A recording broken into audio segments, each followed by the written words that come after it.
Welcome to the Nerdiverse. Go ahead, sit and listen to the masters, the old heads, talk about what you love the most. Video games, comics, movies, and everything you need to maintain your week. Got the knowledge that's straight out the ether. Gonna need a drink and have to take a seat to expand your mind and listen to the speaker. Mike and the squad's gonna give you what you need. Please send in a question, come and get some answers, learn a couple lessons from the masters with the special guests. We got the green lanterns glowing on their chest. Yes, please sit back and relax, cause we're gonna hit you with them stone cold facts. And allow me to be the very first to welcome you to the masters of the Nerdiverse.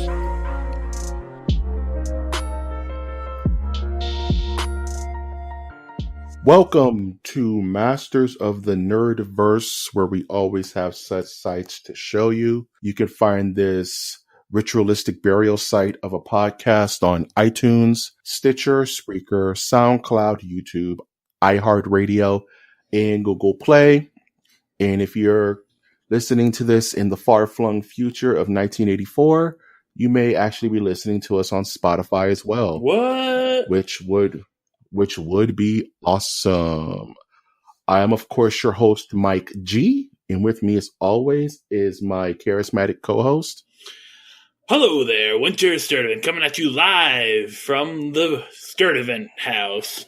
Cue soundboard. From Sturdivant Haven. Yeah. It's like Asteroid M, you know, Magneto's house. Right. In space. I think. Sturdivant Haven. You know what I mean? Yeah. It's like Sturdivant's home from the criminally insane. Yeah. How was your week, man? That's where. I know, right? Just keep moving to skip that. But no, before we get into weeks, I have to ask you a very serious question. The most serious question I've ever asked you on the show.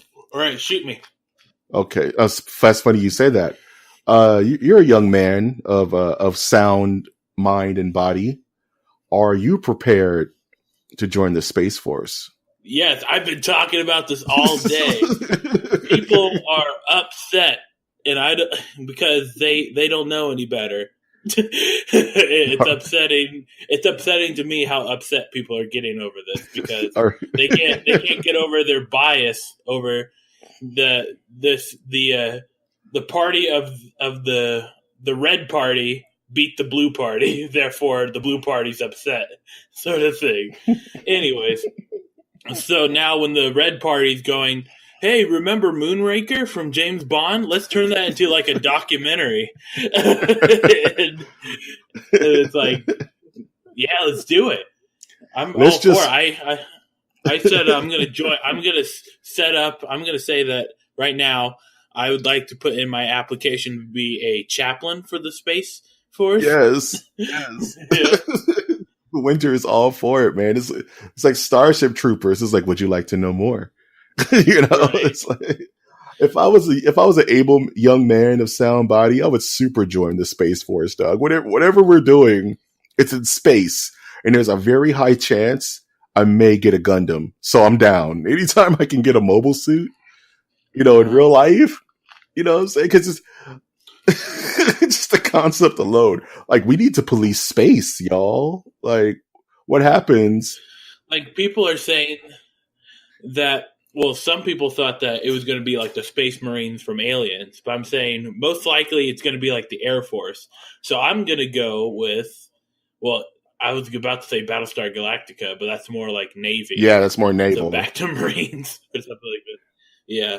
So maybe we'll still be like Battlestar Galactica. Man, I was thinking more like the United Federation of Planets, like in Star Trek or something, but our government's not smart enough for that, right? So it's like, it's more. No, it's going to be based off a sci-fi show. It's going to be based off Starship Troopers. We're going to have grunts in space that we're just going to launch into the nothingness and have them report. Yeah. You know what I mean? It's like, go one direction. It's like a giant open world RPG. Just point a rocket in a direction in the infinite and just have them report until they die. That's the Space Force, dog. You know, if you see an alien, holler at it. If you see some super cool, you know what I'm saying, extraterrestrial or some kind of like naval base in space, let us know so we can thus prepare. But yeah, man. Let's go ahead and just start that Space Force up. Have like cyberpunk music and vaporwave in the background. And Yeah, all my man. YouTube musicians out there, vaporwave, y'all. Yeah, hey man, you know how much like artistic art? Like I want to design the patch for the Space Force. I want to, you know how they have the NASA patch? I want the Space Force to be like this the Earth with a giant fist coming out of it, punching space. Fucking Space Force. Nobody's ready. Oh Yeah, man. it's definitely going to be connected to the Air Force, though. I just read like a paper. Air Force issues first guidance to troops about Space Force from military.com. I can't believe they just called it Space Force. That's the dumbest thing ever. SF. Hello. The SF. I want to be an SFO. I'm an SF officer job. Dude, you don't even have to be an astronaut because you're part of the Space Force. It's different. You know what I mean? You don't have to know about like how that stuff works. You just have to put a helmet on, get your pew pew gun, and head into the infinite unknown. You can't, man. Space Force, dog. Yeah. Can I pilot one of those like power loaders from Aliens? Meanwhile, can I have one? No one's talking about the bill that he signed. Say, I'm no longer going to separate families. Okay. That's the most. Okay, I don't really like getting too political on this podcast, but I will say... No one wants to hear about your Nazi ideals, okay? So. Oh, geez. That's my other podcast. Yeah. Man, it's called the Stiff Goose... I'm not going to make that joke. We're moving on. It's called Black Nazi. Fact or fiction? Fact or fiction. Believe it or not. Oh, man. That's disturbing. You asked me how my week was. I'll go first this time, too, besides fantasizing about the Space Force. Oh, man, my week was weird and interesting. Watched a couple of movies. Watched Tomb Raider with the new Tomb Raider with Alicia Vikander. I'm going to be doing a review on that, so you'll be hearing about that later. And I also watched, because I just needed to know, Transformers The Last Night. And it's the worst. It's the most Bay that Michael Bay has ever Michael Bayed. It doesn't stop Michael Baying the entire time. It just keeps Michael Baying like it's a rhythm. It's like Michael Bay has a type, so every woman in his movies look like Megan Fox. They're all the dark-haired, bright blue-eyed, fit look, except for the second one who was actually blonde, fit with blue eyes. But at first I thought it was actually Megan Fox. So I was like, oh. So I thought she was like super dumb with Bay and all of his ilk, but no, it's a completely different actress, pretty much playing the same role. It's like the prize for the male protagonist. It's the worst. And it goes slow motion shot, circle pan, and stupid quote. And the entire movie rotates around that formula the entire time. So and they mix it up a little bit. Sometimes it'll be stupid quote, slow pan, and then doves. Don't watch that movie, people. But the big thing I did this week, really wanted to talk about was, we recently uploaded, the MOTN top 10, which is me and Brian did our top 10, video games of all time, our favorites. Go listen to that if you haven't yet. It's pretty dope. And after doing that, can I ask something? Of course. Why does he get a character made for the image of the episode and I don't? Hey, that's not him. Okay. I've never explained this on this podcast, but our podcast has. Yeah, so explain it. I'll explain it just real quick. I've created two kind of mascot characters for the podcast. One's a boy, one's a girl. The gray one is named Cosmo, like Cosmo Kramer. And the blue one's named Luna. And I named her after the cat from Sailor Moon. And these are two de facto mascots for the show that I just created because I thought I just wanted something different. So it's not technically me and him. It's just them. Like they're not even us. They're just kind of I see them as casual masters of the universe on some planet somewhere, who happen to like Earth pop culture. So they dress like us, and they have their own interesting little duo as, platonic life mates. I don't know. This is something I haven't really fleshed out. But no, it's nothing like that, Winter. All right. One day I will draw us meeting them, but that's at like the 100th episode where worlds collide. What episode are we on right now? We're on episode 42. 42. And just off the top of my head, our year anniversary is coming up like on the 28th of June. So I'm very excited. I have some ideas of what I want to do, but we'll talk about that later. We'll talk about that later. Speaking of the top 10, it got me real nostalgic. So I was like, I feel like playing these older games like Super Mario World and, Tetris and, Knights of the Old Republic. So I was digging around my room and I found my old PSP. I haven't touched like in 5 years. Just haven't done anything with it. It was old and molded. And I was like, I wonder if I can refurbish it. So I started tinkering with it. And I bought a new battery for it, which was dirt cheap because the PSP it's not supported anymore. And I brought it back to life. It booted up just fine. It was in actually pretty decent condition. And I forgot that I had a bunch of games that I was too young to really appreciate at the time or just didn't really get into. Like I have Monster Hunter on my PSP and I was like, oh man, it's like diving back and playing a brand new Monster Hunter now that I've gotten into the game from World. I'm like, I can just play a brand new Monster Hunter while I'm waiting for new content. I have Metal Gear, Peace Walker. I never really got into. I can play that. Street Fighter Alpha, God of War, man, like Final Fantasy Crisis Core. And I'm just like, dude, it's like, I'm having so much fun with it. Like just, rather than playing a big PS4 or PC. And then I took it a little bit further and I just started going online and was like, I wonder if I can play Resident Evil 2 on this thing because the new game is coming out, the remake. Yeah. So I found a way to get Resident Evil 2 on my PSP. So I've been playing a lot of Resident Evil 2, the old school one on PlayStation, and just revisiting that game and actually getting jump scared and having to refigure out things. And it's just a blast. But then I took it even further. I went Super Saiyan level 3 with my PSP and said, I wonder if I can play Mario on this thing. I wonder if I can play Sonic on this thing. So I started tinkering more, started going online, and I have a bunch of emulators on it now that play anything I damn well want now. I was playing Metroid Fusion downstairs from my job today on my PSP. Cool.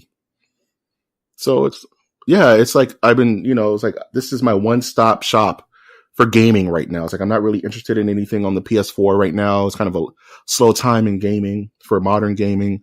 And I'm like, I'm having so much fun with these old classics. Like I'm playing Super Mario World, Pokemon Sapphire, Altered Beast, Sonic and Knuckles.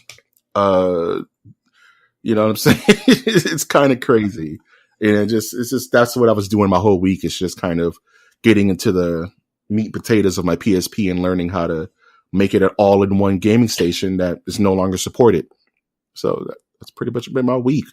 Just as soon as we're done now, I'm like thinking about playing more Resident Evil 2. And should I remember this is a stupid part where this liquor jumps through like a see-through window. It's like, oh crap.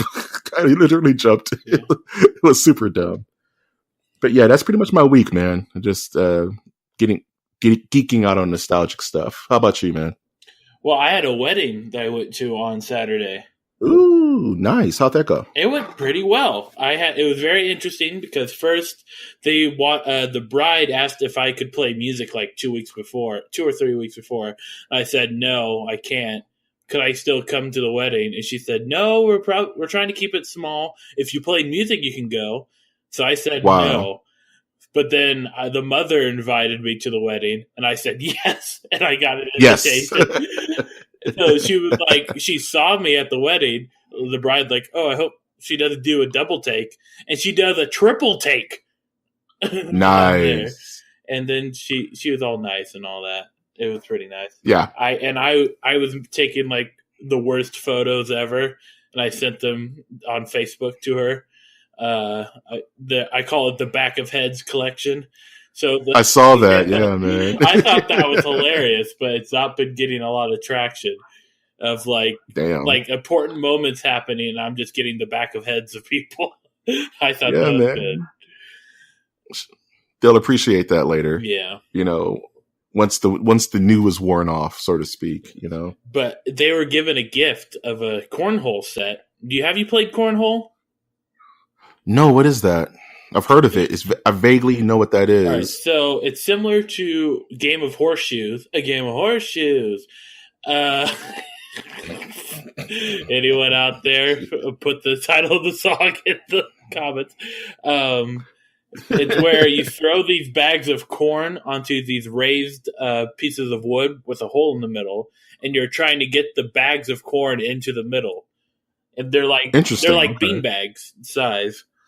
And I must have played like 3 or 4 hours of cornhole. Just me and this other guy that just met that day, and we have like identical taste, and we were terrible at cornhole at first. But it's like, wait a minute, this is a sport made for us. There's hardly any exercise, and you get to hold a beer in your other hand. Perfect. That's what's up, man. You just found a friend, huh? You found a kindred spirit. That's what's up. Yeah. So other than that, it's been a good week. Man, so far so good, right? I do have another story that I'll have to tell off the air, but we'll move on. Moving on. Maybe we'll put it on our Patreon. You want that story? Pay money. Jeez. Oh man. Speaking of people having to pay out money, let's get to the news, shall we? Yeah. News. News time is now. Laughing time is over. Oh man. Let's get this out the way first. This is crazy. And I feel like we need to talk about it. Is Chris Hardwick, man. What's going on with Chris Hardwick, man? He's had issue with drinking in the past, and now we know what that drinking was keeping down. So for those who don't know who Chris Hardwick is he's been a modern day pillar. I want to say a pillar. He's been pretty influential in nerd culture. May it be through I would say, like he brought on the recent revival of nerd culture. Right. Like he came around during the Machinima G4 Attack of the Show. Right. Nerdist. He was like not in the same class as like a Morgan Webb or Adam Sessler. He was like right after them. You know what I mean? And this is a guy who he is the host of the Talking Dead for those Walking Dead heads out there. And Talking Preacher. And Talking Preacher, yes. Oh, Preacher. That's a crazy book and show. Mm-hmm. And he's also a major figure in the Nerdist website, in Nerdist content. And those are guys created Nerdist. Right. Keep interrupting you. That's fine. Correct me, man, because I'm just learning more about it. And apparently he's under extreme fire because an ex of his has released like a tell-all about that he was mentally, verbally, and physically abusive towards her. And as the Me Too movement does, he was excommunicated. All his stuff was taken away, shows canceled, radioactive, just get this guy out of here, right? He's a creep. Let's get him out of here. And that was going to be the story. I was going to just kind of want to talk about like how absolute power corrupts absolutely for some people. You know what I'm saying? Like he's not Dan Rather, but some people have that spirit about them that they just feel like they need to be in control. And a lot of people can kind of see that coming a mile away. Some people can't. This is what leads to, unfortunately, abusive relationships where that person needs to feel like they are controlling everything. And it's hard for people to kind of see that coming so they can avoid it. Because, everybody's nice and stuff until about that 3rd, 4th month until you really start seeing who they are. And then you're kind of locked in because you're in love, right? But I digress. The plot thickens because apparently there is some kind of text going out about his ex begging to have him back or something like that, and that all this may have been done to tarnish his reputation. But at the same time, there's people saying that this could be a form of Stockholm syndrome, and that she could have just, still been in that horrible situation, but still wanted to go back to what she knew. You know what I mean? So, right. I mean, for people like this, bring them out into the light. I'm not trying to knock any of that. I'm not trying to defend this guy whatsoever. You know what I'm saying? It's just that you're saving that for Sylvester Stallone. Right? Yeah, Sylvester, that guy needs to go. I would defend Sylvester no matter what he does. No, I'm just kidding. That guy is a bit of a weirdo. But I'm just saying, for those out there, like, how can I put this? It's just him being a pillar of the nerd community. It's kind of crazy that this is coming out about him, because he didn't seem like the type. But then again, to quote Rupert Thorne, the brighter the picture, the darker the negative with some people. You know what I mean? Some people just seem like Ed Gein was the nicest guy in the world until you looked into his his back closets and his floorboards. So for people out there, if you see this kind of behavior in your significant other, family member, just don't be afraid to say something about it, and don't just think that you have no other ways out. Mm-hmm. You know what I mean? Because there's always alternatives to stuff like this, even though that alternative may take you in a negative or a backstep in life. At least you're not in a situation like this, like his ex was, or like so many other humans on Earth dealing with abusive and obsessive relationships. So I just want to talk about that and hopefully help some people out there who may be dealing with that, because you're not alone, and there's always places you can call and help that you can receive for this kind of stuff. Yeah, it's just a sad situation, and I don't know why it was chosen to be put on Medium.com, her post. I don't know. Right. I didn't know what Medium was, so I'm looking into that right now. Is there a way for me to make money off of it? We'll find out. But lucrative situations. Not try to put a little comedy into this. And one of the articles I read about this, the two connected articles were Sylvester Stallone allegations of sexual assault, and then it was a local Comic-Con bans Nazi cosplay. And I was like, what? People are dumb, dude. Yeah. It's like, people are just stupid. You wanted it, I know.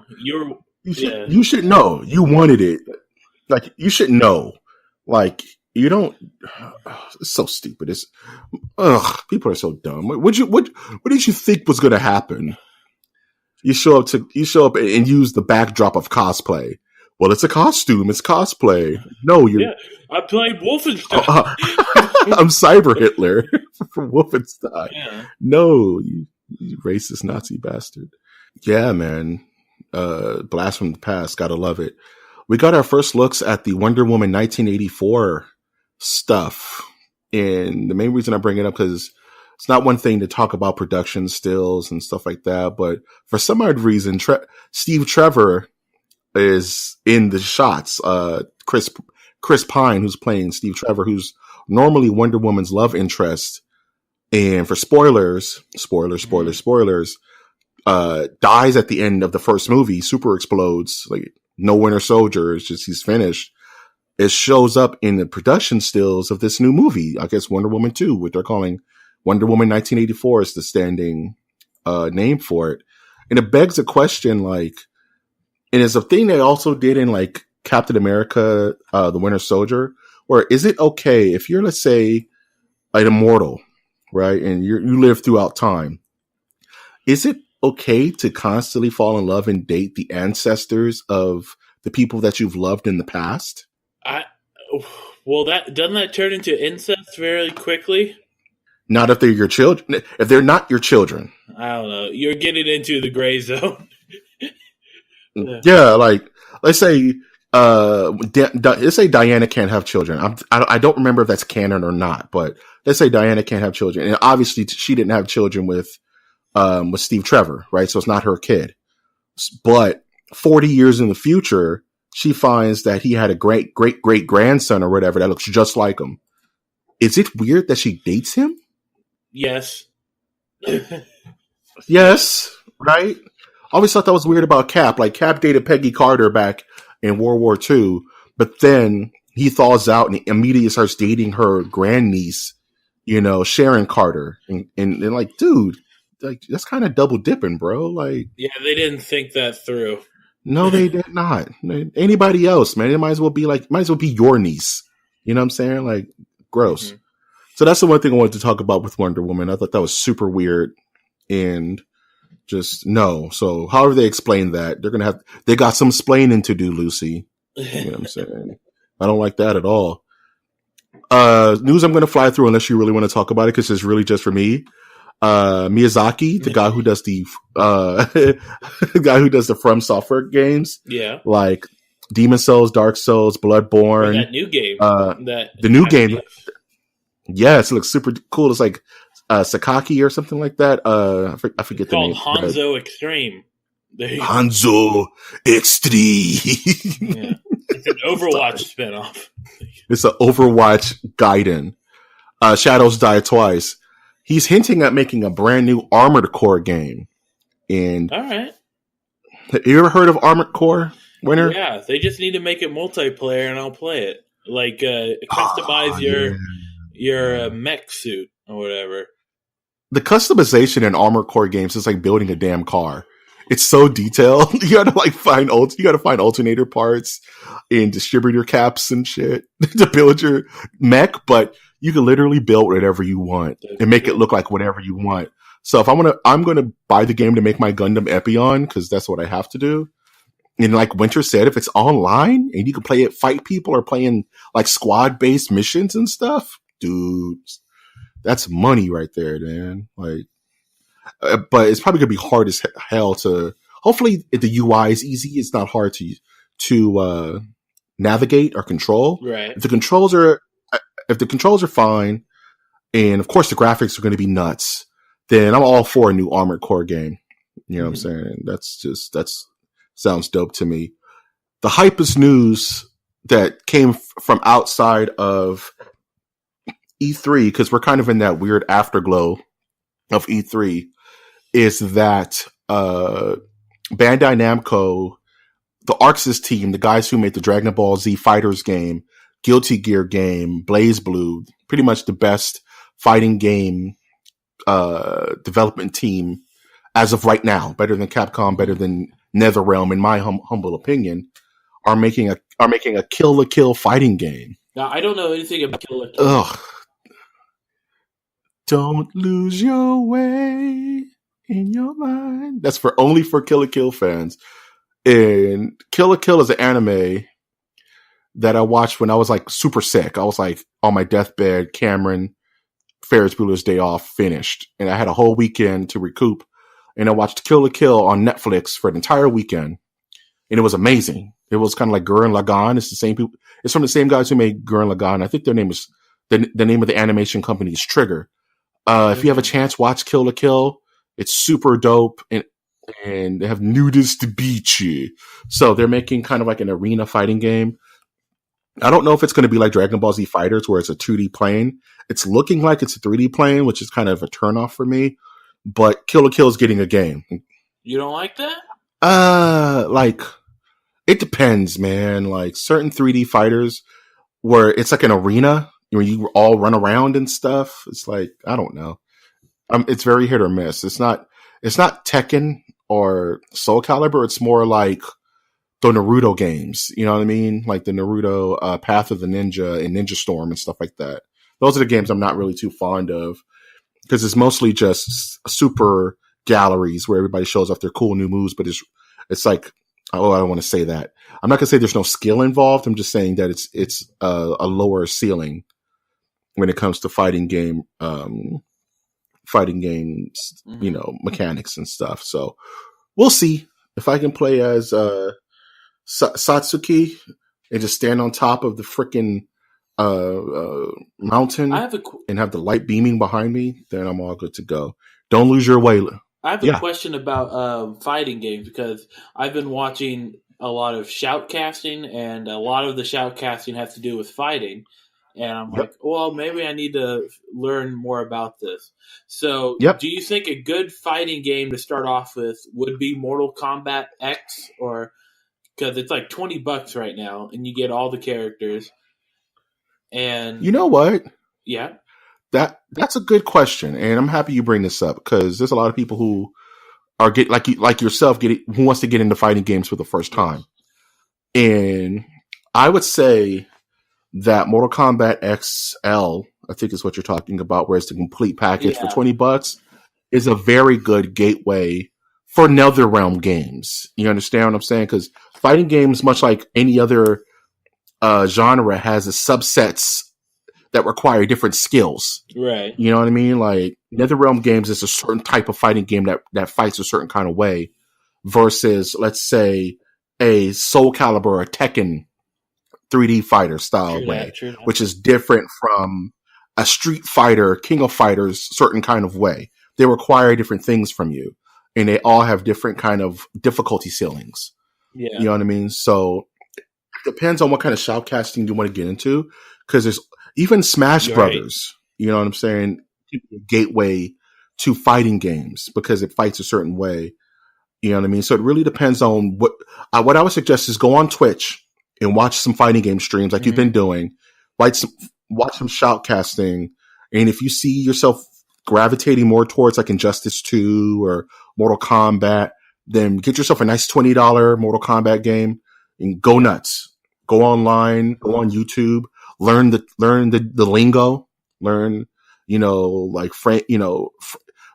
frame traps and cross ups and, he got bopped, and you know what I'm saying? And just pick a game to play. You don't have to be a master of it. Just kind of learn the mechanics so you can relate to the streamers a bit more.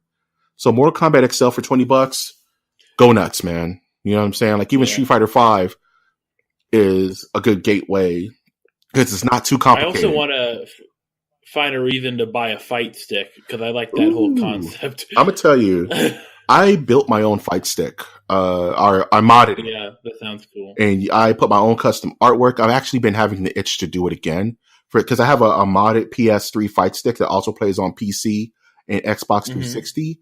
But I need a new fight stick that's modded to play on PS4, Xbox One, and the PC. So it's like, ooh, what kind of fight stick do I want to buy? Yeah. And honestly, I'm gonna tell you, Winner, like it's a hobby. And it's a certain way to play that once you learn how to play on fight stick, it's going to be harder to play on a controller, and vice versa. You know what I mean? Fight stick is really its own. Your brain is requesting different things than when you're on a pad. You know what I mean? So and there's no real skill difference. Like playing on stick doesn't make you better than playing on pad. But it makes you look cool. But it's a fun, cool thing you can carry around with you. Like when I go hang out with my buddies, I bring my fight stick. And I'll break it out, and I'm like, ooh, man, can I use it? Sure, man, knock yourself out. And it's like playing on a arcade cabinet, you know what I'm saying? But you have to learn how to do that. What were you gonna say? It gives you a certain look because you can customize it however you want. Yeah, absolutely. And it's another reason to spend $200 or something. I mean, if you're building it from dead scratch, then you'll save a bit of money, but my best suggestion is to buy a starter fight stick, maybe like a Kwamba or a Mad Catz. These are, things you'll learn.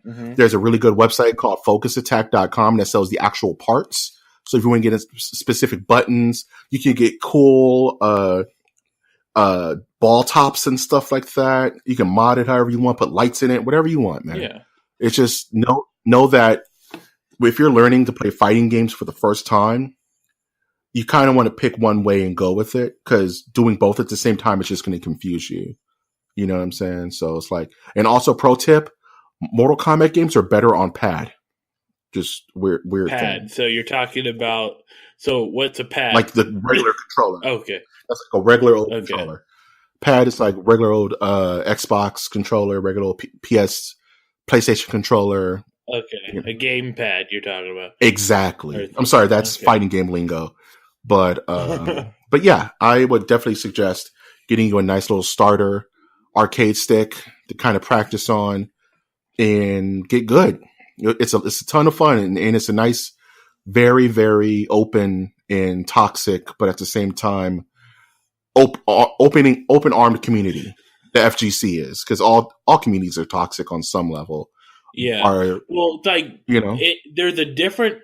I had a theory developing in my mind where if you look up the compilation of like fighting games, like there's a certain, like, I hate to play like talk about race in this way, but it seems like the my fellow African Americans gravitate towards fighting games.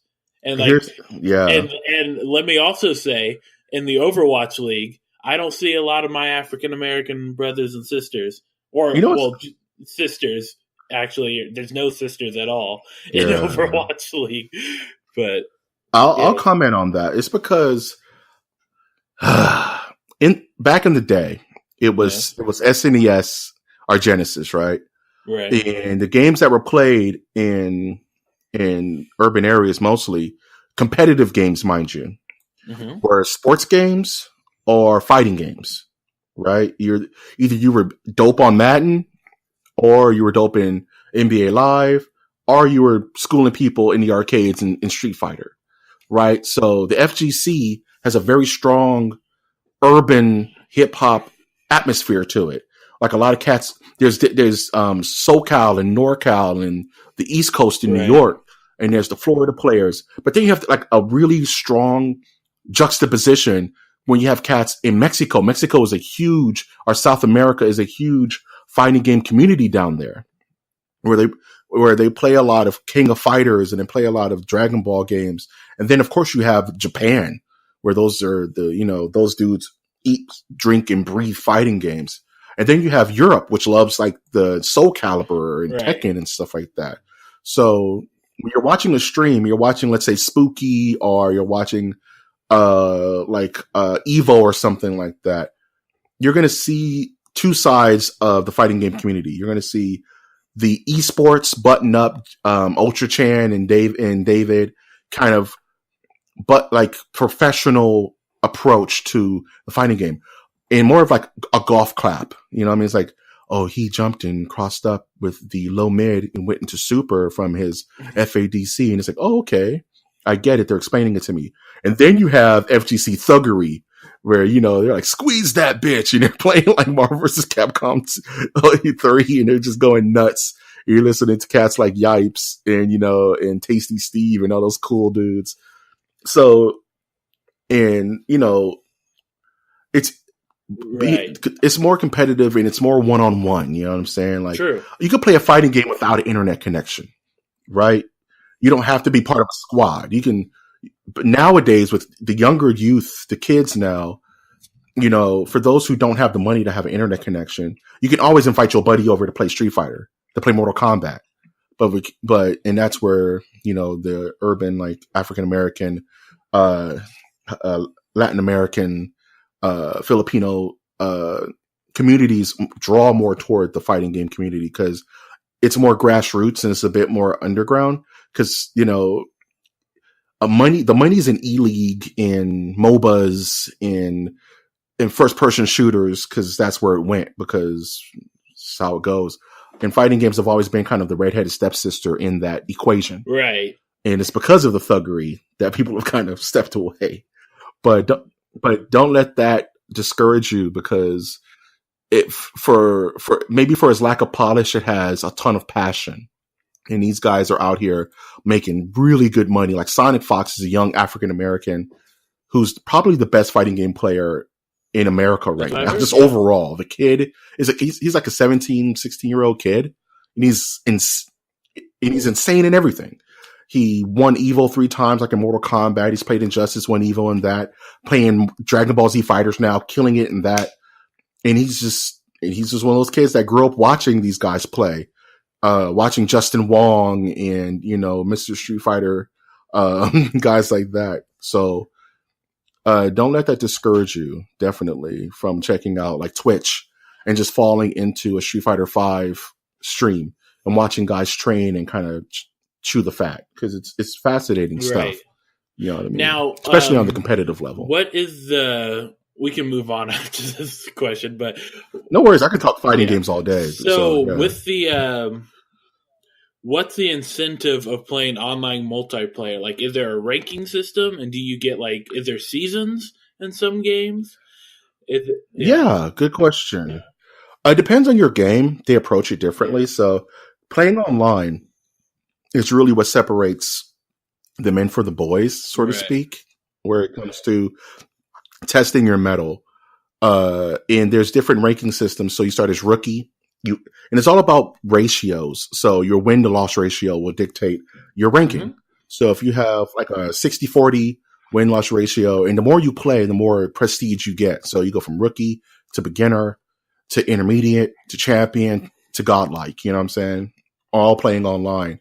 And there's different seasons that release different characters. Like for Street Fighter V, their season 2 did some updates and changes and introduced 4 new characters for people to learn and rebalance.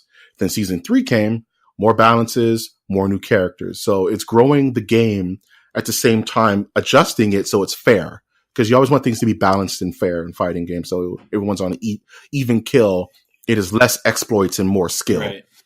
You know what I mean? So the more you play, the higher your ranking gets and the more people you fight on your level. It's just like playing Overwatch. You know, if you're playing with your buddies and you have like you're a 5 platinum starred Overwatch player with over 1,000 wins, you're not going to want to play beginners, you know what I'm saying? Because it's too uneven, and vice versa. If you're just learning the game, you don't want to be thrown to the wolves. True. You know what I'm saying? So fighting games is the same kind of setup. So beginners play with beginners. You know, you level up, and the better you get, the more you're linked with people who are on your level until you're playing high level guys. And if that's something you want to do, then you go to the locals. You go to local tournaments, depending on where you live, maybe LA. There's tournaments all over the country from big and small. And you kind of test your mettle to see how good you are if you want to do this professionally, because don't get it twisted. You can make very good money being a video game player, especially in the fighting game community. You can get sponsored. You can fly all around the world, meeting new people, facing new challenges. It's a good time to be a fighting game fan right now. All right. We can move on to more news. Yep. Yes, I'm sorry. I didn't mean to make this the fighting game cast, but something I love. Real quick, Robert Kirkman's Invincible is being greenlit as an animated series on Amazon. Robert Kirkman, for those who probably recognize that name, is the guy who wrote The Walking Dead. And when he was coming up, he had 2 books that he did. One was a zombie book and one was a superhero book. And what Invincible is kind of a mix of Mortal Kombat and Spider-Man. I can only speak on it on an intermediate level because I've never really read a lot of Invincible, but it's bloody, destructive action on the back plate of a character who's pretty much a teenage Superman. You know what I mean? And he kind of grows through life and has his fun adventures. So I'm really interested to see how gross they make it, because there's scenes in Invincible where guys are getting ripped in half and guts and intestines are flying everywhere, but it's like bright colored superhero suits. It's very jarring.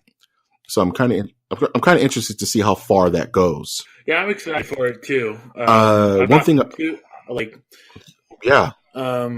didn't really like an animated series for it. I thought it would be good as a real, in the real meat space, we'll call it.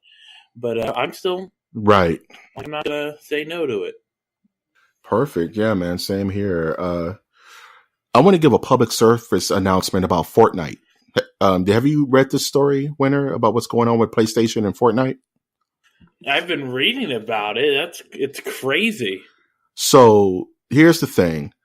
If you're a PC player on Fortnite, if you're a mobile player on Fortnite, if you're a Xbox One player on Fortnite, do not transfer your game to the Sony PlayStation.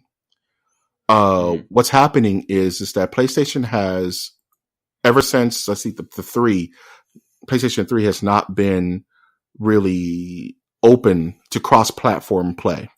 And for how we know now, phone players can play with PC players, can play with Xbox players, which will soon be able to play with Switch players in one happy ecosystem, right? But PlayStation is not having it. No one can cross-play with PlayStation users within their only PlayStation users can play with PlayStation users, so to speak, right? And they won't cross-play with anyone.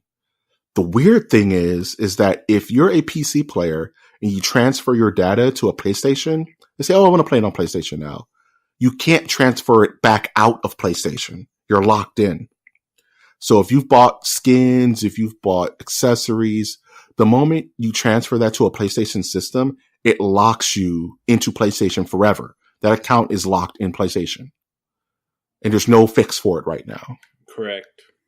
So it's really funky what Sony's doing. It's really ugly, honestly. You know, it's kind of like if you throw your football across the fence, you're not getting that football back. Right. Kind of thing. And it's like everyone else is playing nicely together. Nintendo Switch is having it finally. But iOS is doing it, right? Like everyone's cool with it. But Sony is not only stopping it, but they're bricking your availability to do it. So if you're playing on PlayStation, you have no desire to play it on your phone or play it anywhere else, and you're fine. Be in your lane. But if you're an Xbox user that wants the best. You'll never be the best because you're not playing against the world. If you're an Xbox user, a iOS user, a Android user, a PC user, do not transfer your account to the Sony PlayStation for right now because it has no honor. It will lock you out forever. So that's just a quick service announcement for all my Fortnite heads out there. Don't do it. Don't do it. In the last news real quick, which is breaking news. Sony, I'm sorry, we just talked about Sony. Disney beat out Comcast's bid for Fox to the tone of $71.4 billion. Dollar bills, yeah. Dollar bills. Make them shake, make them shake. And Fox has accepted the acquisition. So that's all she wrote. So as it stands now, Disney is going to acquire Fox and Comcast has to go take their ball and go home. I guess we'll buy Stars. I don't know. I guess we'll buy Collider. There you go. Jeez. But the real thing I wanted to talk to you about, Winter, was did you read what George Lucas had planned for his Star Wars trilogy? I didn't understand it. I read the title of it and I'm like, explain this. Okay. So recently they've interviewed George Lucas on the state of the Star Wars franchise, and he went into what he had planned for the continuation past Return of the Jedi, episodes 7, 8, and 9. And his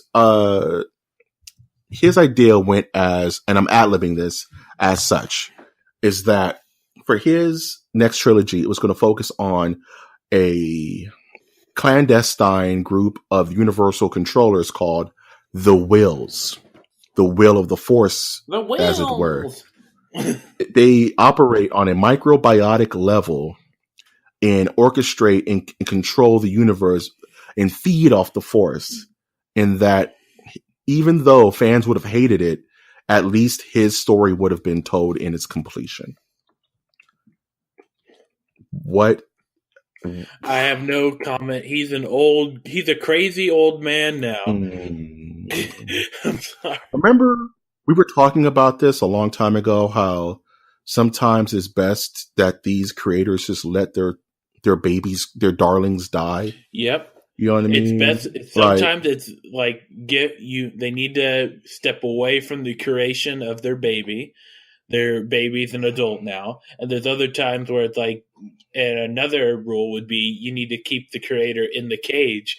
Because once he's out, he's out, and he's creating crazy games. That's for you, Hideo. Groening, Ridley Scott, Frank Miller, Steven Spielberg, sadly, George Lucas. These guys are getting up there, man. Most of these guys are in their 70s and 80s now.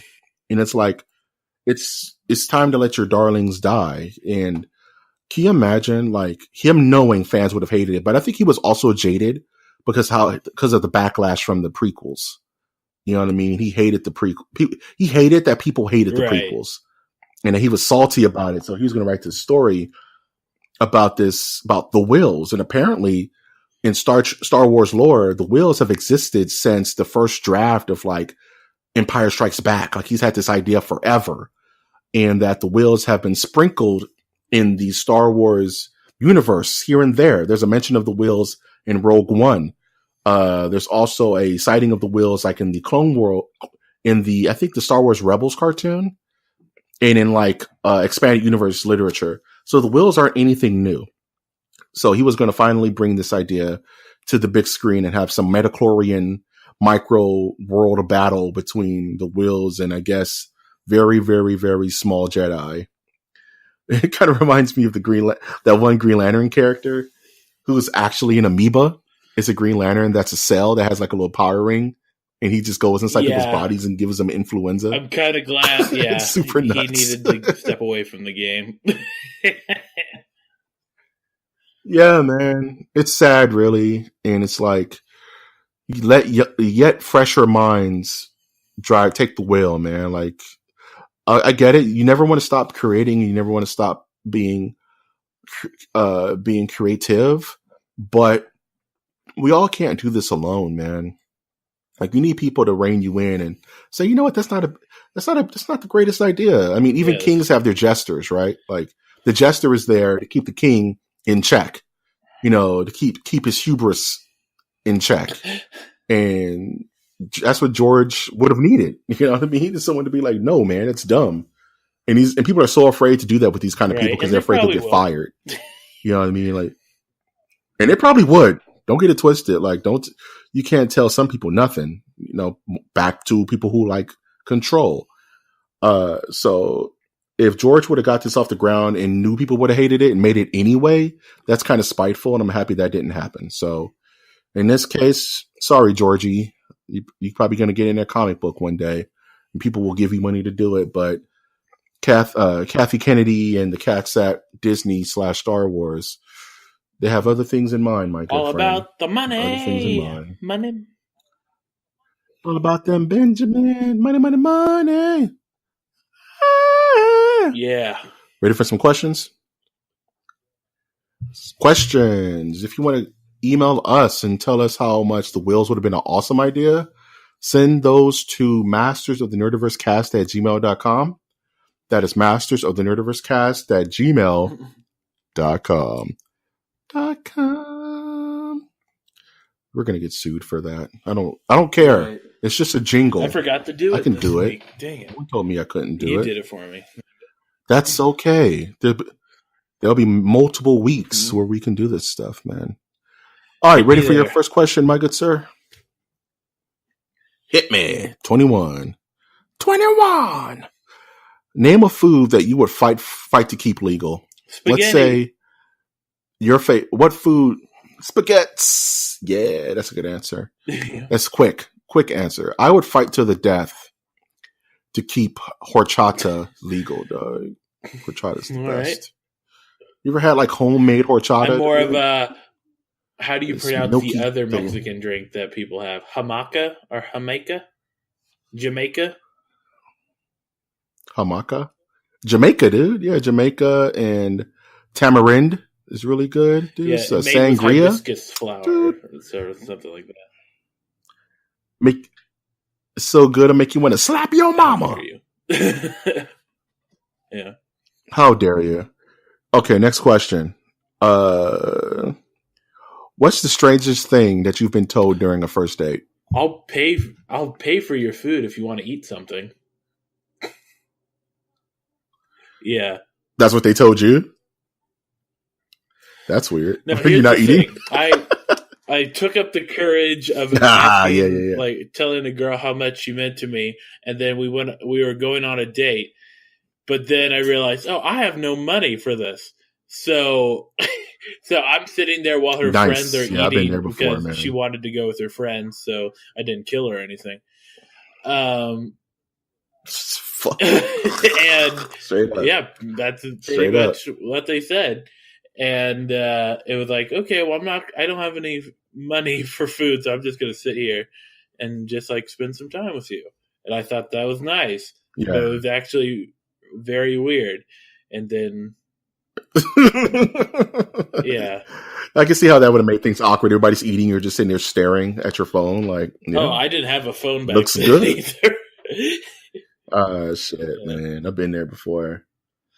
Man, the weirdest thing I had someone ask. Oh no, yeah, don't think about it too hard, man. Don't let it set in. Mm-hmm. Oh man, I got this question and I didn't even really think about it. But the strangest thing someone asked me during a date was I was at an Olive Garden and the girl, everything was going normal until she started eating her spaghetti with her hands. Yeah, without a knife and fork. That's weird. She was like grabbing it like wrist first into spaghetti, eating with her hands. That's a keeper. And the question she asked, she's a keeper, and she asked me, "Do you want some?" And she gave me like a fist of spaghetti, and I was like, "Nah, I'm super straight. I'm just gonna wait for my food to get here. You may want to wash your hands. There's a fork right there." It's like, "No, it's better this way." Like steaming hot spaghetti, hands first, just go right to the mouth. Nothing wrong with that. That was fun. Nothing wrong with that. Nothing wrong with that at all. Pro tip: if you're on a first date, fellas, ladies, go to a coffee shop. It's cheap. You don't have to spend a lot of money. You don't have to dedicate a lot of time. Have a cup of coffee with them in a nice open coffee shop. Things are going good. Grab dinner. If you're broke, leave it at that. Mm-hmm. Nice and open. Nice and open. Where were you when I was a junior in high school? Oh, okay. I didn't learn this mess until I was a man. I didn't learn this until I was a man. Mm-hmm. That was my worst Bane voice ever. Okay. Last question. What's your favorite example of a movie or a bit of content where the mystery ruined the movie or the mystery ruined the storyline? Where it's like, oh man, that's stupid. I think this might be controversial. This is just off the top of my head. Yeah. I think the mystery in Inception ruined Inception. Because people were talking more about whether we're in Leonardo, whether DiCaprio was still dreaming or not. If that's what this question was going to. So it was like, what about the rest of the movie, guys? What about the performance by Tom Hardy, Joseph Gordon-Levitt, Ellen Page? Nope. Nope. Can't do it. It just bothered me too much. Yes, it's been debunked, I believe, by Michael Caine, of all people. Right. It's so dumb. He's like, yeah, he was super asleep. like, what? Mike, dog. Yeah. Oh, man. Mine's was Star Trek Into Darkness because everybody knew the mystery, but they refused to just own up to it. That's the one, I believe, with Benadryl Cucumber, and he played Khan, but they were so dead set on saying it wasn't Khan when everybody knew he was Khan. And they tried to keep it a secret, but the secret was out, and it was super well known, but it was just so dumb. Like the marketing was so bad that I thought Benedict Cumberbatch played. That's what I was making fun of his name. I called him Benadryl Cucumber. Yeah. Oh, I see. I'm sorry, Doctor Strange. I'm such an asshole. But yeah. No, Sherlock. He's Sherlock. He's Sherlock. First and foremost, he's Sherlock. All right, he's what was his name in Zoolander 2, where he was literally like a snake person. His name was like M or something. Like he's the Imitation Game. He is the Imitation Game, dog. You know what I'm saying? Like he's Smaug. Say that 5 times fast. He's Smaug. Oh, geez, dude. What are you looking forward to next week? Or this week, rather? Work to be over.